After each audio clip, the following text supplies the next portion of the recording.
e eu vou contar para vocês se ele é tudo isso que os números mostram, né, da ficha técnica.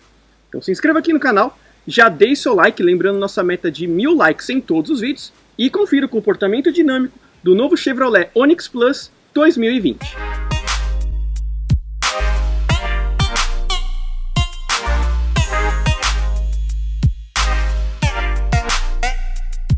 Bom, a nova geração do Onix, né, é basicamente a segunda geração do modelo que vocês estão vendo.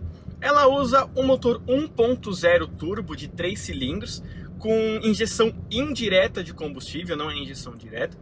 Ele tem até 116 cavalos de potência quando abastecido com etanol, 16,8 kg de torque máximo, transmissão automática de 6 velocidades, com 0 a 100 em 10,7 segundos, no caso dessa versão aqui com o câmbio automático. Bom,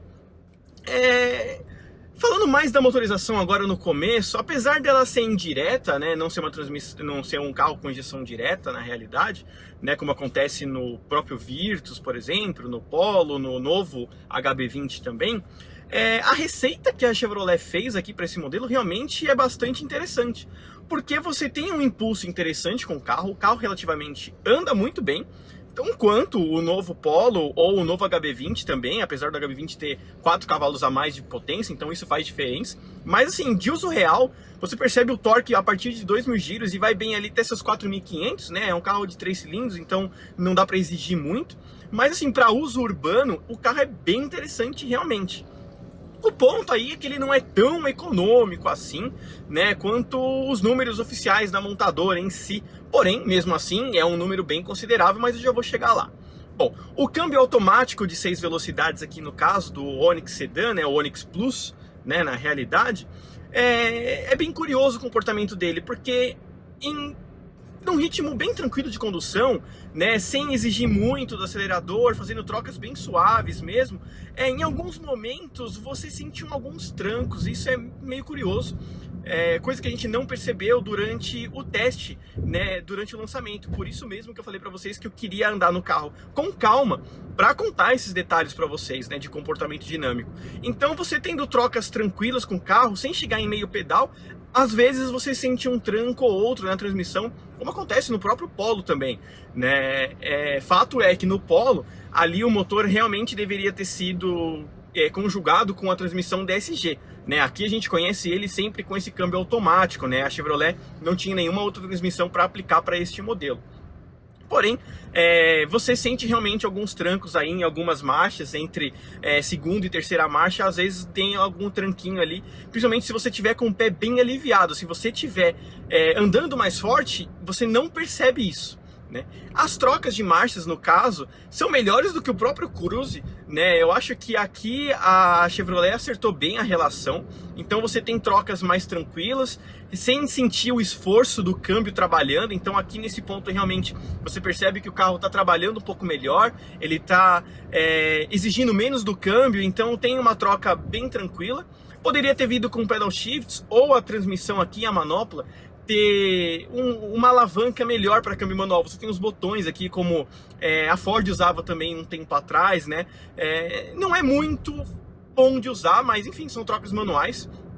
Que um outro ponto interessante também é que as trocas manuais acontecem na função L, que seria de low, né? Eu acho que a GM poderia ter adaptado o L por M, né? De manual seria mais interessante também, né? Nesse caso.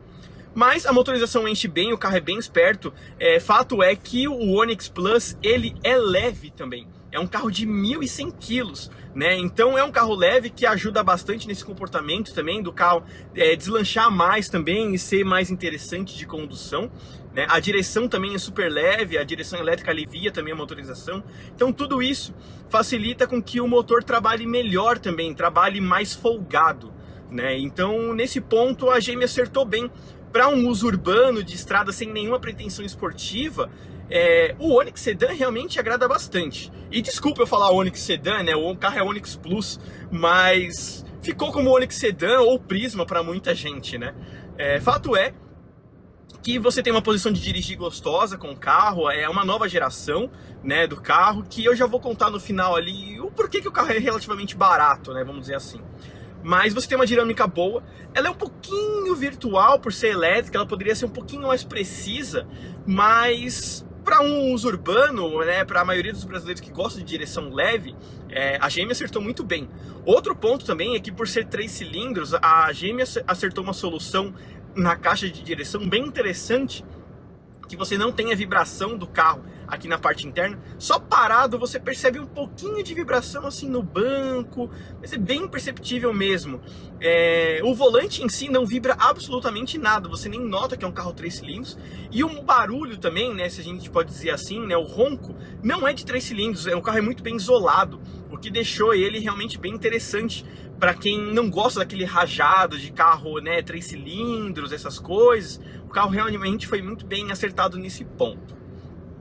Com relação à suspensão, o Onix Sedan, o Onix Plus, não é um carro macio. Você percebe que ele tem a suspensão um pouquinho durinha, né, assim, um pouco mais dura que o antigo Prisma, né, que é um carro completamente diferente desse. Comparado ao Virtus, vamos dizer assim, você tem um carro um pouquinho mais duro. O Virtus aparenta ser um carrinho um pouquinho mais macio. O Onix Plus tem a mesma proporção de um Cobalt, né, para ser bem sincero. Mas absorve bem os buracos, não faz barulho de suspensão nenhum. Nesse ponto a Chevrolet acertou muito bem. Ele só é um pouquinho durinho, né, mas é gosto, né, brasileiro. Alguns gostam de carros mais duros, eu particularmente gosto de carro um pouco mais macio, né, e aqui você percebe que o carrinho é um pouquinho mais firme, mas nada assim absolutamente duro, que você acha que o carro é desconfortável, né, nada disso. Com relação ao consumo, como eu estava comentando com vocês, o consumo urbano dele é de mais ou menos 10, 11 km por litro com gasolina, né? A Chevrolet fala que chega praticamente aos 13, né? Mas o uso real aí chega mais ou menos aos seus 11 km por litro. E na estrada você chega aí mais ou menos aos seus 13 km por litro, quase 14, que é o consumo bem real desse carro também, né? Então o novo Onix Plus, ele realmente agrada bastante nesse conceito para quem precisa de um carro aí urbano, né, sem uma pretensão esportiva e com um motor relativamente econômico e que anda muito bem. Ele anda muito próximo ao que a gente tem aí do novo Polo, por exemplo, e também agora do novo HB20.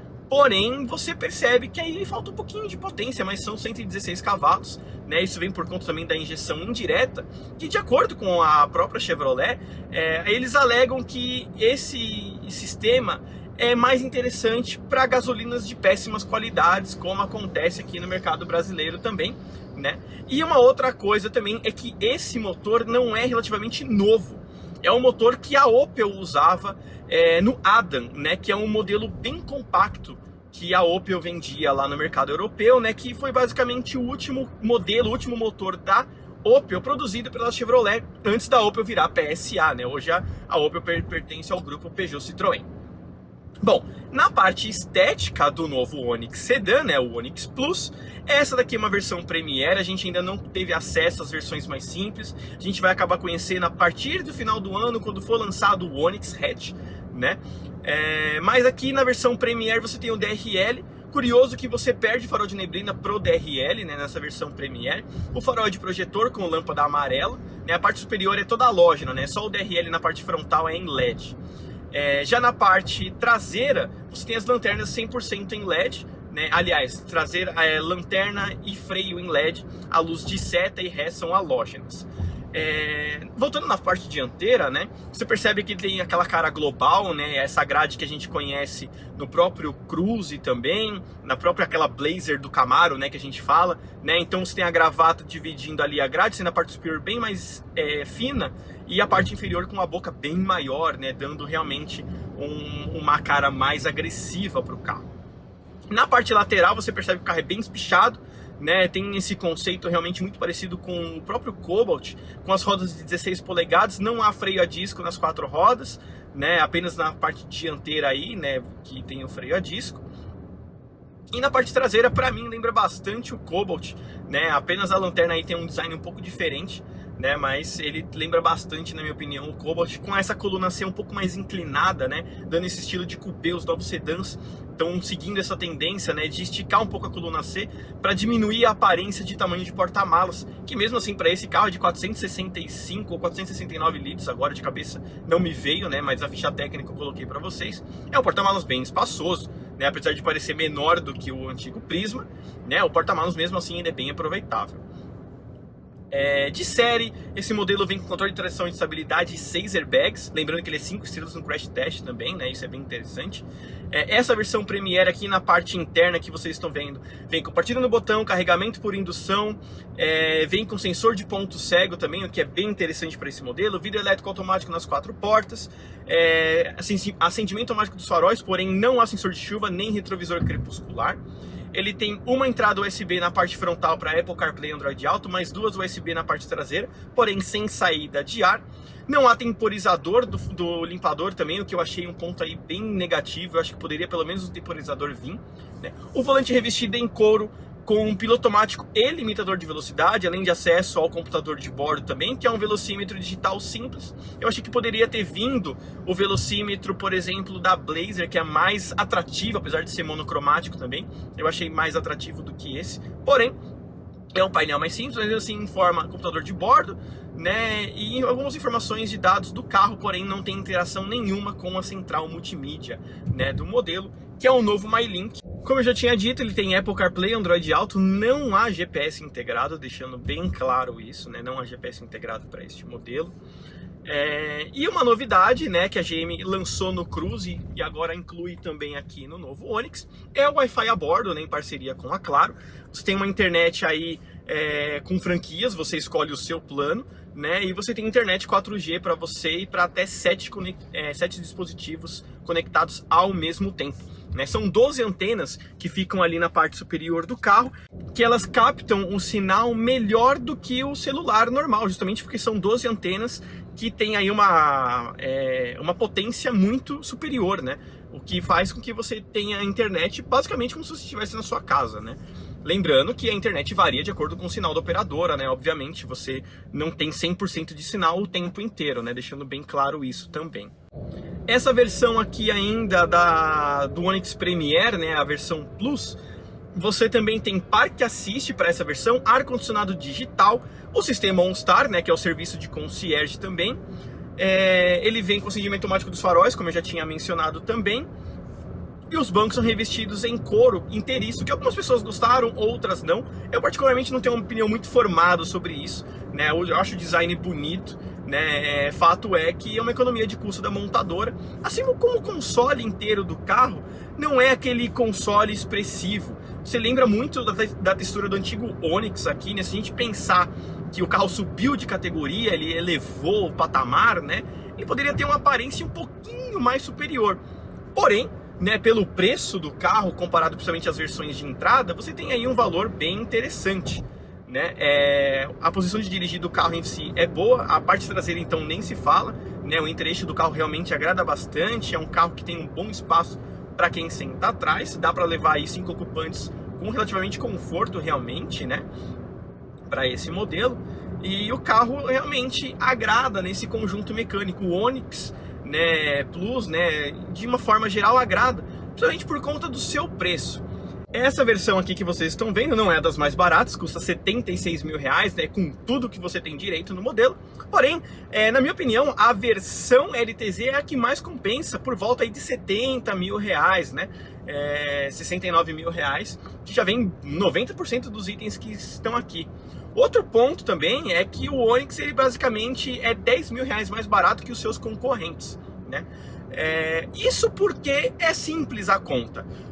Apesar dessa nova geração do modelo ser fabricado no Brasil, todo o desenvolvimento desse carro foi feito na China, pela Chevrolet da China. A Chevrolet enviou a engenharia brasileira até a China para desenvolver esse carro lá.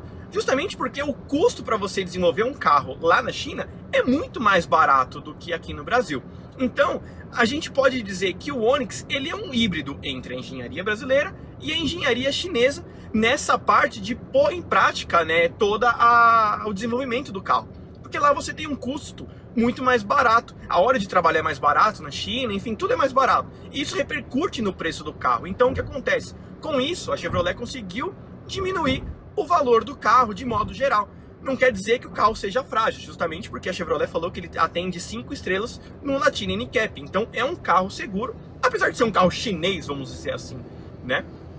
Então foi esse o ponto. aonde a Chevrolet encaixou aí esse preço. Lógico, tem algum outro ponto ou outro que também você percebe aonde a Chevrolet economizou. Por exemplo, o apoio de braço não tem o revestimento aqui em couro, por exemplo, o banco é inteiriço, não há rebatimento automático do retrovisor, um sensor de chuva, um sensor crepuscular também, por exemplo, freio a disco nas 4 rodas. Então, em alguns pontos você percebe aonde a Chevrolet economizou para colocar outros itens, como o carregador por indução, né, que é um ponto interessante, partida no botão nas versões intermediárias também, que é um ponto que o brasileiro tem gostado bastante, né, enfim, um painel de instrumentos um pouquinho mais simples, poderia ser mais bem trabalhado. Então, alguns pontos você nota aí onde a Chevrolet economizou, né, para chegar nesse preço, mas de modo geral o carro agrada bastante e o preço é bem competitivo também. Bom, você pode conferir todos os detalhes desse modelo, né, já no nosso canal. A gente fez um vídeo de detalhes mostrando tudo que tem nessa versão aqui Premier do modelo. Então se inscreva aqui no canal, deixe seu like e até o próximo vídeo.